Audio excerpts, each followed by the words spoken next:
विस्फोट। क्या अखिलेश यादव और राहुल गांधी की दोस्ती के बीच में आ जाएगी राजनीति? क्या उत्तर प्रदेश में टूट जाएगा इंडिया गठबंधन?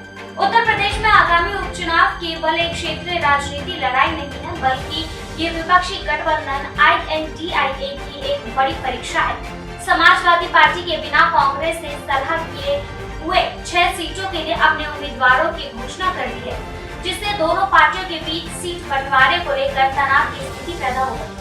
कांग्रेस की भूमिका और प्रभाव पर सवाल उठाने लगे हैं, विशेष रूप से उत्तर प्रदेश जैसे बड़े राज्य में, जहां सपा के फैसले ने गठबंधन की स्थिरता पर गंभीर संदेह पैदा करते हैं।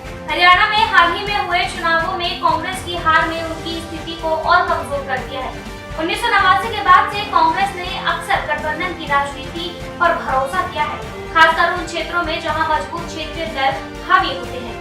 उत्तर प्रदेश में कांग्रेस का ये रणनीति अब कमजोर होती नजर आ रही है, क्योंकि सपा ने कांग्रेस को किनारे कर दिया है और सीट बंटवारे पर निर्णय खुद से किए हैं। सपा के नेता बार बार इस बात पर जोर दे रहे हैं कि सीट बंटवारे में अंतिम निर्णय अखिलेश यादव का होगा। इस बात से ये संकेत मिलता है कि क्या राहुल गांधी की सीट बंटवारे में ज्यादा नहीं चलेगी। ये स्थिति हरियाणा में कांग्रेस की हार के बाद और भी मुखर हो गई है, इससे कोई दो राय नहीं है। सपा ने कांग्रेस से पूछा था कि उन्हें कितनी और कौन-कौन सी सीट चाहिए। कांग्रेस ने सपा से 5 सीटें मांझवा, फूलपुर, खैर, गाजियाबाद और मीरापुर पर चुनाव लड़ने की मांग की थी, लेकिन हरियाणा चुनाव के रिजल्ट के बाद सपा ने इस मांग को अनदेखा कर दिया और अपनी तरफ से सीटों का बंटवारा कर लिया। सपा ने 6 सीटों पर अपने उम्मीदवारों को घोषणा कर दी है और खबरों के अनुसार कांग्रेस को सिर्फ 2 सीटों का ऑफर दिया है, खैर और गाजियाबाद सदर। इन दोनों सीटों पर बीजेपी जीतती थी। खैर सीट पर नंबर 2 पर रही बसपा उम्मीदवार को कांग्रेस ने अपनी सीटों में शामिल करा दिया है, लेकिन ये प्रस्ताव कांग्रेस की अपेक्षाओं से काफी कम है, जिसमें पार्टी के भीतर नाराजगी पैदा हो गई है। मांझवा सीट तो कांग्रेस के प्रदेशाध्यक्ष अजय रॉय अपने बेटे के लिए चाहते थे, लेकिन सपा ने वो सीट भी कांग्रेस को नहीं दी। खबर है कि अखिलेश ने वो सीट पहले ही बीजेपी के पूर्व नेता बान के परिवार के लिए सोची हुई थी। मीरापुर पर सपा आरएलडी के गठबंधन के चलते आरएलडी का कैंडिडेट जीता था, अब सपा को वो सीट भी अपने लिए चाहिए।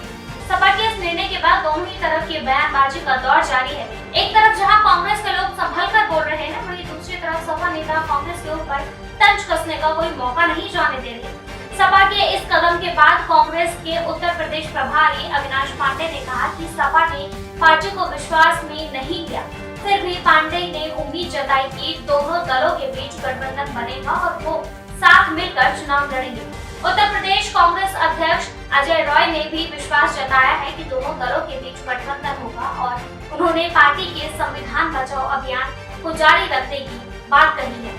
दूसरी ओर सपा के प्रवक्ता अमित जमीन ने कांग्रेस की स्थिति पर गंभीर सवाल उठाए। उन्होंने कहा कि कांग्रेस की हालिया बहाल आंतरिक संघर्ष और आत्मविश्वास का नतीजा है। जमीन ने कहा, अगर कांग्रेस ने अखिलेश यादव को अपनी रेडियो में बुलाया होता तो उनके साथ मिलकर अभियान चलाया होता तो परिणाम शायद अलग हो सकते थे।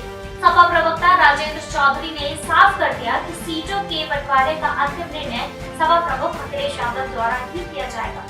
हालांकि कांग्रेस के अंदर कुछ नेता ऐसे भी हैं जिनका कहना है कि कांग्रेस की इन 2 सीटों में भी संतोष कर लेना चाहिए।